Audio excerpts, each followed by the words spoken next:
Now, managers of Kean Health Center in Kumasi have admitted lapses in the handling of the alleged HIV and syphilis-infected blood from the Komfo-Anokye Teaching Hospital. Chief Executive Dr. Kojo Eyisin said the mode of communication on the center's screening of the blood to the bank was not the best. Police Criminal Investigations Department has taken over inquiries into the allegation by a relative of the patients at the Kean Health Center. Evans Adokwabla, in a Facebook post that went viral, accused Komfo-Anokye Teaching Hospital Blood Bank of supplying blood infected with HIV and syphilis to his sick mother.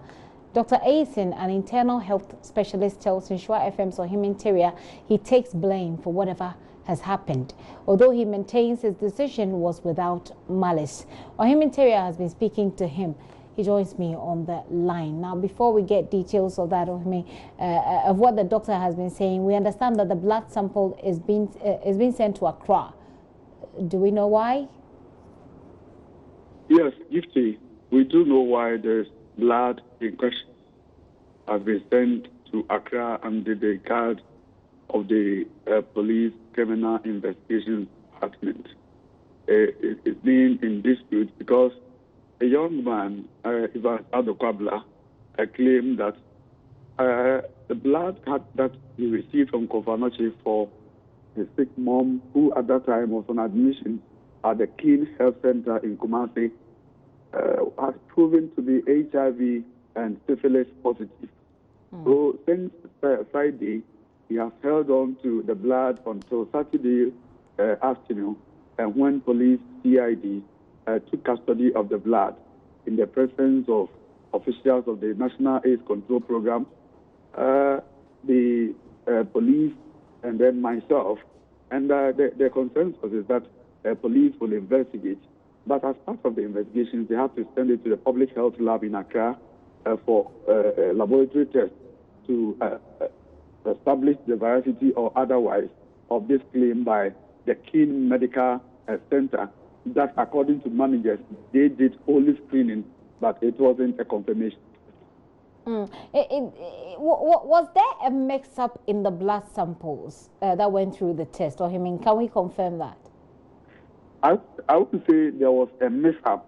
The only mix-up in this stage is the fact that the Kean Medical Center, they received the blood and did screening, what they called rapid diagnostic test. So that was screening that they done on the blood. And upon realizing that the blood samples contain, there's a medical term they use for it, but underlying word is that one was HIV positive and the other one was syphilis positive. So they gave the blood, the 2 units of blood, with a note on a prescription form written by the Chief Executive, Dr. Kojo Eyisin, to be sent to the officials of the blood bank by a relative or this gentleman whose mother had been on admission at the Kean Hospital. But unfortunately, the doctor says, yes, he wrote the message on the prescription form, fine, and also staple it with the hope that the gentleman would send the information to the hospital's blood bank. And when the gentleman got there, he refused to give the message plus the blood to the blood bank officials. And just after some few hours, he posted onto the social Facebook that people should share his information because blood that he got from Komfo-Anokye, he actually said he bought from Komfo-Anokye for his mom at the Kean Medical Center, has proven to be HIV and syphilis positive. Okay. That actually caused some public, concern, public fear, as people raise concerns over whether the blood supply by the Komfo-Anokye blood bank was safe for human use. Okay. So as we speak, what is the situation? The blood is being sent to Accra because further testing have to be undertaken. And what has happened to Mr. Evans?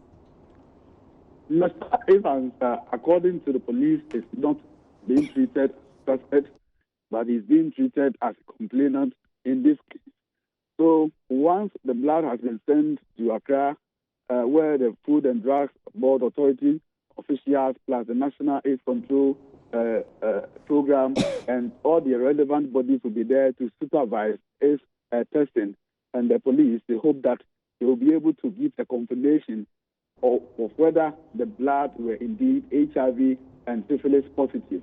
Okay. But for the managers of the Kean Medical Center, they believe that the way they handled the matter, for instance, for Dr. Aisen to give a note on the prescription form and then hand it over to a relative of the patient to be delivered to the Confirmation Teaching Hospital's blood bank, he believed that it's something that he had missed. There were lapses and he shouldn't have done that. But in other ways, he says those things that he did was without malice, because he made efforts to reach the blood bank, but that didn't work, and that is how come he decided to use the relative. This is a learning point for him in this regard. So he takes blame for whatever has happened, but he wants the public to also accept the fact that it was just a screening, but not a confirmation test to also say that, or to say boldly that the blood was indeed HIV positive or the syphilis positive. And he wanted Confirmation Teaching Hospital's laboratories to do a confirmation test with blood. All right. Ohemi, thank you very much for that update. Dr. Ebo Akwa is a hematologist with the National Blood Transfusion Service. He's also a specialist with the Faculty of Laboratory Medicine at the Ghana College of Physicians and Surgeons. He joins us on the line. Sir, thank you so much for your time this afternoon. What do you make of the change in the lab result at the Confirmation Teaching Hospital and what was done at the private hospital? Is this something that you would usually see? Is it typical in your circle? Hello, thank you very much for having me. No, this is not something that we usually see. If anything, it's usually the other way around. But first of all, some clarification. You know, the Confanochi Blood Center is a blood collection and testing facility, and therefore they ordinarily would deal with people who are, let's say, they are fine, they have no issues, but they come to donate blood.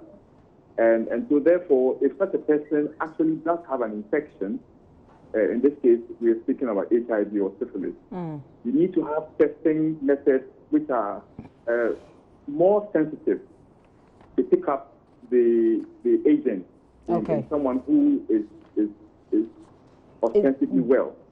Compared to a hospital, where you do similar testing, yes, but it's for people who would normally be sick.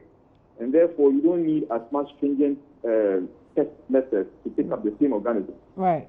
And so therefore, it's usually the reverse, where you have a test result and you're not too sure it's coming from a clinical facility, and you send over to a facility such as a blood center, which has more, or which has testing methods which are able to pick these things up, better. Okay. Yeah. So it's not usual. But from what you see, what you've heard, what do you think happened in this instance? I mean, why this very unusual situation? Well, it's unusual on many respects.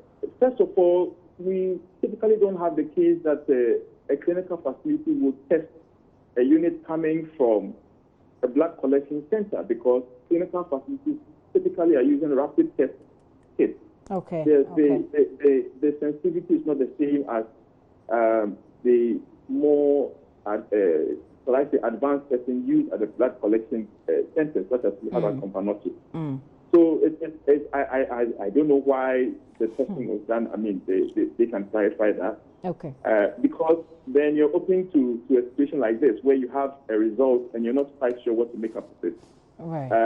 And yes, so that's the explanation you can give from where you stand. Sorry? That's the explanation you can give from where you sit. No, so what I think has happened, and of course we will have to wait for confirmation tests to get a full picture.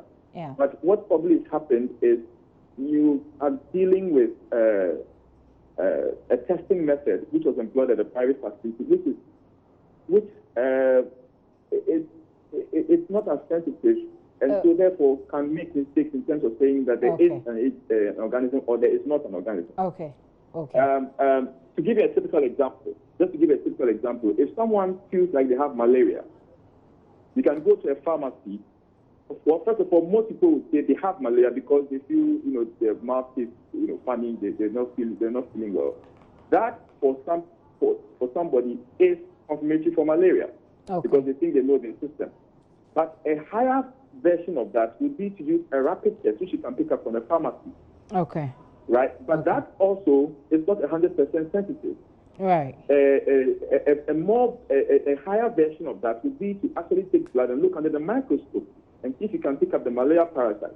So you see, you have 3 different levels of detecting the same problem, malaria, but each with a different level of sensitivity. So if somebody, for example, someone says that, look, there's no malaria in it, and say, no, but I still feel unwell, my mouth feels funny, so I do have malaria. Then we then have to go, for example, to this confirmatory testing we're going to do, just to clarify. But it's very unusual. So what I think is that the facility is using the testing kit, which, because it's not very sensitive, it's not able to tell what is and what is not very well. Okay. Therefore, you can make a mistake by saying that there is HIV when really there isn't. There isn't. The other thing is, lastly, is the other agent we are talking about is syphilis. Now, syphilis is particularly notorious because some of the testing methods are not able to determine whether you're dealing with a fresh infection, that is an infection that is there, or one that was there 10 years ago. Okay. It's also not able to differentiate between syphilis and conditions that look like syphilis. We have a lot of them in the country. Okay. So if you're not using the appropriate testing kit, you would say that there is syphilis, there's HIV when there is none. But fortunately, we do have confirmation testing to sort all this out. Which is where we are at the moment. So we wait for the confirmation test for any further actions. Sir, thank you so much for your time this afternoon. Very welcome. Here on the Pulse. Dr. Ebo Akwa there, he's a hematologist.